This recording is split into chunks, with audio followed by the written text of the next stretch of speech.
I'm joined by Lando Vannata, who's going to be taking on Drakkar Klose at UFC 226 on July 7th. Lando, what's going on, man? How you doing? What's up? Chilling, man. Hanging out, enjoying life. That's good. Are we at the Casa de Lando today? Yeah, the new house, bro. I just bought this place back in I think the end of February. So I Nice. just been here a few months now. Bought my first house. Pretty excited. Yeah, how does it feel to be a first-time homeowner? That's a big milestone in someone's life. Yeah, it's interesting, man. I don't know. It's pretty cool. It's cool, man. To have my own place, tax write-offs, enjoyable. I get to edit it how I want. We're painting the whole place. We're redoing the place. We're gonna redo the floors, make it real nice. Just bought some nice fancy couches for the spot, and I'm enjoying it. Nice. We'll have to do a Cribs edition at some point next time we do one Yeah. of these, but we can save that for later. But it has been a while since we've seen you in the cage. Of course, you last fought in October. Were you looking to get in there a little bit sooner, or was it just a matter of you wanted this much time off? Yeah, no. Originally, I was gonna want to get in there sooner, so I was planning on fighting in April. And then some stuff happened in my personal life that just kind of put me on the sidelines, man. Like I couldn't. There's too much stress going on in my personal life. I was dealing with a whole lot of shit, so I was like, all right, let's put this on the sidelines. It's too much to focus on. My life's a fucking mess right now. Let me figure out my personal life and then take the fight when I'm in a good place. So I was just going through a hard time and had to deal with that first. Well, I'm glad to hear you're out of it now and obviously have this fight going on here. I wanted to ask you, though, just kind of on that same note, how tough has this past year been mentally? You had that loss to David Taymor. You had the draw before that. When you came into the UFC, there was all this momentum. And now just with the layoff and everything like that, it's kind of gone a little bit. Yeah. I don't know, man. I'm still just taking it day by day and enjoying it. I've always told people when I came into the sport, there was like people have always been telling me I'm gonna be a champion and whatnot, and they always putting a lot of pressure on me. But I'm like, I don't really give a fuck if I become a champion. I don't care if I win a title. I don't care if I go down as the greatest fighter who ever did it, man. Like those things don't matter to me. I'm just here enjoying it. Like I enjoy fighting. I enjoy training. I enjoy the lifestyle of it all, and that's what I'm gonna keep doing, man. Like I want to go out there. I want to have fun fights, fight tough guys. I want to win. Like I'm super competitive, so I always want to win. I want to win in spectacular fashion.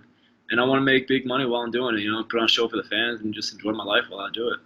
Well, you got another tough opponent here in Drakkar Klose, and I kind of like this fight just as someone who's followed the regional scene. This is a fight that could have happened in RFA at some point because you guys were both under the banner.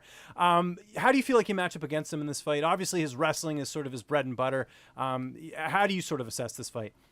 Yeah, I think it's a good matchup, man. He's a bit of a bully for sure in his style. He's very pressure forward. He wants to pressure people, but then he like waits for them to attack and he'll counter, or he'll pressure people and then he'll explode and hold you against the fence and he'll work there. But I think he's tough. He's a gamer, but he's kind of predictable in what he does. He's got his few habits that he likes. He's got his few attacks that he likes and his go-to stuff, and it's not too much complexity to him, I guess. It's kind of straightforward. I'm in your face. I'm gonna fucking throw hard. I'm gonna hit you with some big shots. I'm gonna hold you against the cage. I'm gonna try to take you down. I'm gonna try to be a bully. Yeah, so I think we know what's coming unless he's changed his game a lot. But I'm excited, man. I'm like very, very excited about the matchup. I think it matches up very well with my style, and it should be fun. And another cool thing about this fight is it's obviously two gyms going head to head. He's at the lab, you're at Jackson Wink. Who have you been training with at Jackson Wink extensively during this training camp to help you get ready for this fight? My coach is a lot. My coach Harry St. Ledger. So I don't know if you know of him. He's a Renzo Gracie black belt, judo world team member.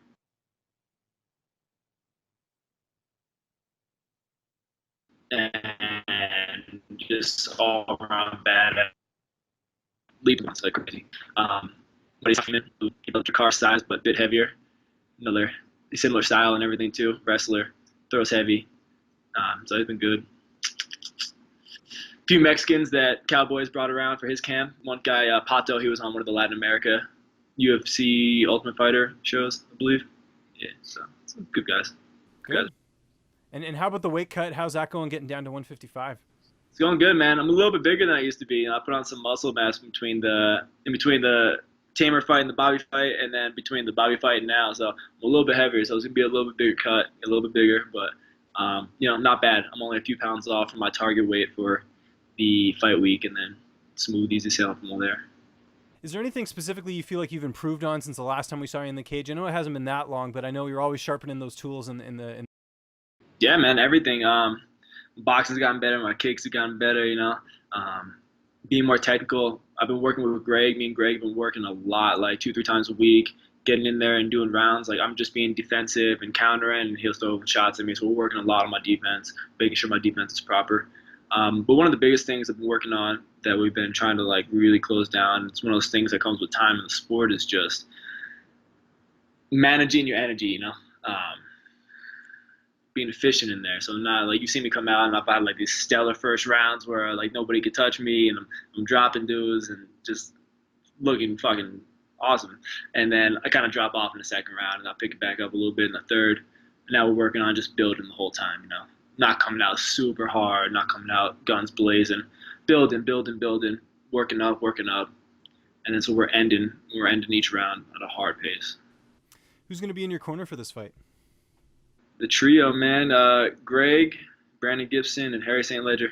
Nice. That's quite the corner right there. That's awesome. How do you see this fight playing out on July 7th? I mean, you're going to get the win, but how do you sort of see it unfolding? That's a good question, man. I mean, honestly, I think I'm going to pick him apart for 3 rounds. I think I'm going to shut him down his strengths. Like I know where his strengths lie, and I think I'm better in those strengths than he is. I think I'm going to shut him down and make him pay when he goes to his safety zones. I'm going to make him pay every time, and then I feel like I'm just going to pick him apart over the course of 3 rounds. I'm just going out there looking to perform. I'm not going out looking for a finish. I'm not going out looking to knock him the fuck out with a spinning hook kick. But I'm just going out there to perform, man. Be smart, pick my shots, and pick them apart. If you go out there and get the win over Drakkar, where do you feel like a win sort of puts you in the division? Right back in the mix, man. I feel like I won that last fight against Bobby. And under the new rules with the 10-8 rounds, the first round should have been a 10-8 because I dropped him. So, I think it puts me right. Like, I don't feel like I've really lost anything in that fight at all. I think it keeps me right in the mix and hopefully get a top 20 guy after this one. I'm going to switch gears a little bit here. We've seen a lot of MMA fighters go into the world of pro wrestling. Is that something that would ever interest you maybe after your career is over and, trying something different? Nah, I don't think I want to get into pro wrestling, man. My career path after fighting is in the world of wingsuit base jumping. Okay. Yeah, I'm actually going to be up in Vancouver this weekend and doing some stuff with EA Sports. And then while I'm up there, my buddy who's a professional wingsuit base jumper, Jamie Flynn, he's going to take me out with him. I'm going to go watch him do some wingsuiting, some base jumping. Where are you guys jumping from in Vancouver? I'm originally from there. I grew up there. Yeah, what is it called? It's this big cliff out there. Either way, I mean, that's so cool. Had you been to the EA Sports facility before? No, I haven't yet. So it's really cool. So years ago, I got to go because the UFC did like one of their media days. They did it there, and they were showing Carlos Condit was actually there, and they were doing all the the stuff for the new game that was coming out, and it's pretty badass, man. I think you're gonna really enjoy it. Yeah, I'm stoked, man. Going up there doing the motion capture stuff. But I guess he jumps at the Chief in Squamish. Oh yes. Yeah, okay. That's where he goes. We're gonna go hike up there early in the morning. Watch him do a jump. I'll probably end up rappelling down or something and then shooting back over and doing EA Sports stuff all day. Okay, cool. Did you ever, just one more thing on wrestling, did you ever watch professional wrestling growing up? Yeah, man, I grew up, dude, like Chris Jericho and the, was the Dudley brothers, Dudley twins, or the Dudley brothers, right? Yeah, Dudley brothers, yeah. Yeah. All those. Interesting. Good stuff, man. Well, we certainly got to watch you coming up here. It's UFC 226 coming up here July 7th. Lando, it's great catching up with you again, man. Just remind people where they can find you on social media, and if you have any sponsors or shout-outs, the floor is yours. Yeah, man. Shout out to On It, Jackson Wink, Six Gun Gibson, Harry St. Ledger, Greg Jackson. And you can find me Twitter, Instagram, @GroovyLando. Hit me up, follow me, enjoy it.